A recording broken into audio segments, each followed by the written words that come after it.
I collapsed at work and was swiftly taken to the hospital in an ambulance.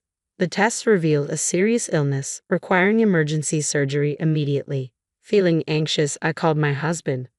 I'm about to undergo surgery. I think I'll be hospitalized for about a week to monitor my progress, I told him, expecting reassurance and support.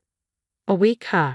Well, you'll be safe in the hospital. This is a good opportunity for you to take a break, he responded, his tone tinged with something that made me uneasy. Suspicion gnawed at me. After the surgery, during my recovery in the hospital, I decided to check his credit card statements. What I discovered shocked me. He had taken advantage of my hospitalization to travel abroad with his mistress. I was furious. Determined to confront him, I focused on my recovery with remarkable speed. I couldn't wait to see the look on his face when he returned from his trip. My name is Nancy, and Tom and I have been married for a decade. Lately, our relationship had grown indifferent, as if we were merely coexisting. With no children, we both worked hard, and money was never a concern. I had believed we would peacefully retire together. However, Tom had been acting strangely for a while now. He suddenly cared about his appearance and started dressing in expensive clothes and visiting trendy salons. Where have you been getting your hair done lately? I asked one day, noticing the change. It's none of your business, he snapped back defensively. His late nights at work or on supposed business trips had become more frequent. I hadn't paid much attention until I noticed the scent of perfume on him when he returned home late. This suit smells like perfume, I remarked one evening, catching him off guard. Oh, there was a woman next to me on the subway, he stammered, his excuse unconvincing. His behavior painted a clear picture of infidelity, and I was ready to confront him as soon as I was able. When I checked our bank account, I noticed our savings had been rapidly dwindling over the past few years. It was clear to me he was likely spending it on his mistress. Questions flooded my mind. Who was she? How could I uncover the truth? And if he was indeed cheating, what should I do? As I grappled with these thoughts alone, my appetite waned, and I sank into a deepening depression. Then one day at work it all became too much. Nancy, are you all right? My colleague's voice seemed distant as I began to lose consciousness. The next time I opened my eyes, I found myself in a hospital bed. The doctor explained that stress, likely exacerbated by Tom, had caused my collapse. Further tests were recommended, and I reluctantly agreed to stay overnight. Unprepared for an extended hospital stay, I called Tom immediately. Hello, Tom. I collapsed at work and was taken to the hospital by ambulance. An ambulance? Are you in the hospital now? Yes, they want me to stay overnight for tests. It's probably just stress, I replied, avoiding the real reason. Tom sounded relieved. What? You scared me there. So you're not coming home tonight? No, the test results will come out tomorrow. All right, I got it. The hospital will take care of everything you need, right? I don't need to come, do I?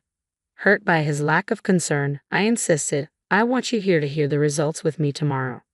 Do you really need me there? I won't understand what they say, Tom hesitated. I don't want to hear the results alone, I exclaimed firmly. Reluctantly, Tom agreed to accompany me to the hospital the next day. When we heard the test results together, it was like a blow to the gut. The tests show signs of a stroke. We need to perform surgery immediately, the doctor informed us gravely. When I glanced at Tom beside me, he appeared just as shocked by the news. After a moment's contemplation, he turned to the doctor with a question. So, that means she can't come home today, right? That's correct. We'd like her to stay in the hospital today, and we'll schedule the surgery for either tomorrow or the day after, the doctor replied calmly. As for discharge, it will depend on her recovery post-surgery, but likely around a week. A week, I see. Okay, Tom nodded, absorbing the information. Leaving the consultation room with a heavy atmosphere hanging between us, Tom muttered, I'll make a quick phone call, and walked off. I overheard him speaking to someone in hushed tones. She won't be around for a week.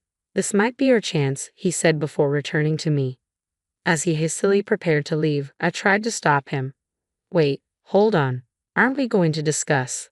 We've heard everything from the doctor. We just have to trust the hospital now. It seems like a good place, so don't worry. You should rest. Good luck with the surgery, he interrupted with forced cheerfulness, then swiftly departed. I called after him about the surgery time, but he didn't respond. From then on, Tom never showed up at the hospital. Despite a successful surgery, days went by without a word from him. Calls to our house phone went unanswered, and his cell phone remained out of reach. The memory of that phone call now filled me with a sinking feeling. I logged into Tom's online credit card statement, and what I found was staggering. There were records of 2 airplane tickets to Hawaii, among other expenses, all while I anxiously remained alone in the hospital. Tom was evidently enjoying a lavish trip abroad with his mistress. But that wasn't all. The statement revealed tens of thousands spent on designer brands and dining at upscale restaurants, a level of expenditure I had never imagined. Digging deeper, I traced their accommodations and found her social media profile. It was filled with photos of her and Tom on romantic dates. She seemed certain they wouldn't be discovered. Confronted with overwhelming evidence, my anger towards Tom boiled over. Forgiveness was out of the question. I was determined to retaliate. As I lay in my hospital bed post-surgery, thoughts of revenge consumed me.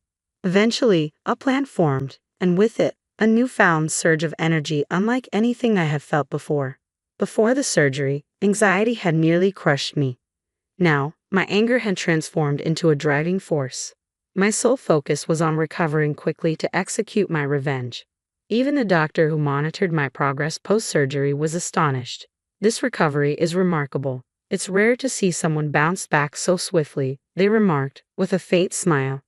I have something urgent to attend to, so I'd like to be discharged as soon as possible. I informed the hospital staff, determined to accelerate my recovery. Miraculously, my progress exceeded expectations, and I was discharged earlier than planned. I chose not to inform my husband of the change in discharge date. There was no point. His phone would likely go unanswered anyway. Besides, I had no time to waste. I needed to prepare meticulously for my revenge. The first time Tom contacted me on my cell phone was on the original day I was supposed to leave the hospital. "Nancy, I just went to the hospital, and they said you've already been discharged." Yes, my recovery was faster than expected, so they let me go early. You could have let me know. It seems like my phone was off. My bad. Okay, I'll head home now. An hour later, Tom called again, clearly agitated. "Hey Nancy, what the hell is going on?" "What do you mean?" "Don't play dumb. Our house is gone." "Oh, you've noticed. I don't need it anymore, so I've cleared the land and put it up for sale. It's in a great location, so it should sell quickly." "What the hell are you talking about? You can't just sell our house. It's marital property." I didn't expect to hear marital property from you. What about the money in our joint bank account? That's marital property too. I've known for a while now that you've been spending it recklessly." "Well, there are various circumstances related to my work." "Related to work, huh? So going on an overseas trip with your mistress is also part of your job?" "How? How did you find out about that?" "You've been careless, haven't you? I can check the credit card statements too. I know about the plane tickets, the accommodations, the restaurants, and all the luxury items for women." Tom was left speechless, realizing I was fully aware of his actions. "I know exactly how much you've spent on your mistress," I said loudly. Tom fell silent. "You're the one who misused our marital property, so I'll be using the money from the house sale to cover what you've given to your mistress and as compensation." "Compensation? But what about our living situation after selling the house?" Tom stammered. "Don't tell me you expect us to keep living together. There's no way. I'm not staying married to a man who takes romantic trips while his wife is in the hospital." "Divorce? Wait, it was just a fling. I never wanted to divorce you." "If it was just a fling, why spend over $10,000? I want nothing to do with such foolishness. You chose a trip with your mistress over being by your wife's side during emergency surgery. To me, that says more than just a fling." "I can't live like this anymore," I continued, my voice firm. "You're not my precious husband anymore. I don't believe a word you say. I don't want to see your face again. I'll be moving into a new home and living freely. You can do whatever you want, even be with your mistress." "Are you serious?" Tom exclaimed. "You'll regret this," he added desperately. "What I regret is the 10 years I wasted with you," I retorted. "You've forgotten all I've done for you in those 10 years. Don't joke about providing for me," I continued with finality. "The money you wasted included our savings." Tom remained silent, realizing there was nothing more to say. "You spent all the money I earned from working, didn't you? Don't act all righteous now. Don't you have any sentimentality? Is this how you treat a husband you've been with for years?" Tom retorted. "That's rich coming from you. I'm just throwing your own words back at you." I shot back. As a kindness, I've put your stuff at the dump. If you don't hurry, the garbage collectors will take it. That's a lie, right? Damn it, don't screw with me. I'm done with you. Tom snapped and hung up abruptly. He was probably rushing to the dump at that very moment. When I disposed of the larger items, I placed the divorce papers on top, hoping he would notice them soon. After everything I had said, surely he would agree to our divorce. I was preparing to start anew, hoping never to hear from him again. But within a month, Tom called me again. What now? I have nothing more to discuss with you, I said, attempting to hang up. However, Tom's voice came through, shouting urgently. Wait, don't hang up. We haven't filed for divorce yet. I'm still your husband. Please listen to me. His unexpected plea left me with no choice but to hear him out. What do you mean we haven't filed for divorce yet? I asked, perplexed. After our conversation, I decided to live with her a bit longer. I wanted to observe before rushing into a divorce and remarriage. It felt like the right decision. Besides, she spends money like water and even talks about marriage. I listened silently, unsure how to respond to this sudden change in Tom's stance. I want to be a homemaker, but even with a ton of savings, it won't be enough if I marry her. I knew that even before you two started living together. I'm surprised you didn't notice her spending habits after showering her with gifts, I replied, incredulous. Tom, sounding oddly impressed, said, I see, Nancy. You're solid. From what you just said, I'm certain you're the only one who can be my wife. Excuse me, I couldn't believe what I was hearing. Nancy, let's start over. You've been sick. It must be scary to be alone, right? Was this guy an idiot? He wouldn't understand unless I spelled it out for him. I took a deep breath and raised my voice. Scary? How dare you say that? The most scared I've ever been was when I was alone in the hospital on the day of my surgery.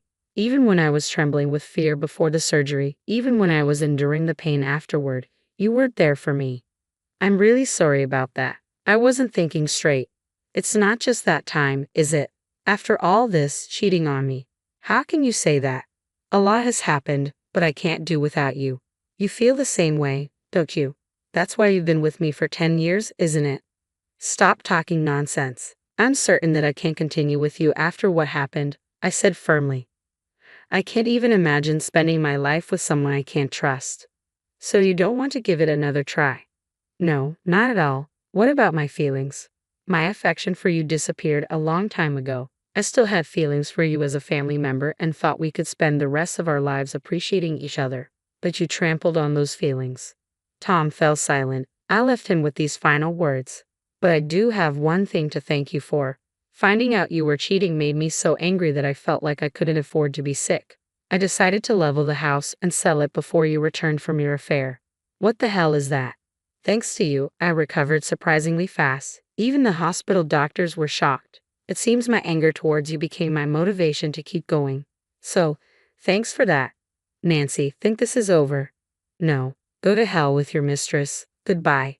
Without waiting for his reply, I hung up the phone and immediately contacted my lawyer. I couldn't stand postponing the divorce any longer. I had saved all the evidence of his infidelity, ready to submit to my lawyer. I was confident the divorce proceedings and the demand for compensation for emotional distress would go smoothly. By leaving everything to my lawyer, I wouldn't need to contact Tom anymore.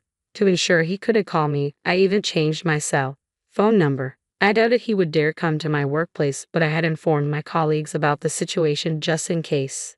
Since Tom's bad reputation was already well known in the office, I believed they would alert me immediately if they saw him and help avoid any direct encounters. Everything proceeded exactly as I had planned. Tom, after hearing from the lawyer, obediently agreed to the divorce and accepted the demand for emotional distress compensation. As for his mistress, she apparently resigned herself to paying the compensation since she couldn't deny the affair. It seems she was ready to remarry Tom once our divorce was finalized, insisting on paying her part of the compensation from Tom's savings, treating it as if it belonged to both of them. At this rate, his savings would be drained in no time. He and his mistress seemed set to continue their irresponsible relationship, and I could see that Tom was headed for a tough time. Yet, I had no sympathy for him. He brought this on himself by cheating with a money-grabbing woman. On the other hand, I managed to rent an apartment of the same size as before using the money from selling our house and the compensation from the divorce. The fruitless 10 years I spent with Tom wouldn't come back, but now I could live my life without being controlled by him. If I ever remarried, it would be with someone who values trust. I made up my mind to follow that principle.